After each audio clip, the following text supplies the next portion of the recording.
তুমি আদ্যা মহাশক্তি, তুমি দুর্গা।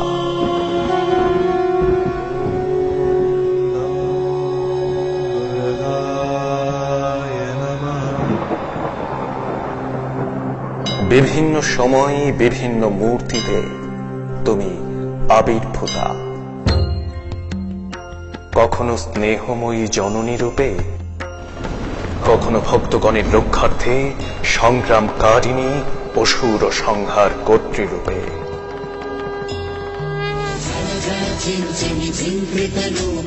12ই অক্টোবর মহালয়ার দিনে সকাল 6:30টায় দেখুন সেন্সেশন নিবেদিত দেবী বন্দনা শ্রী আদ্যা শক্তি।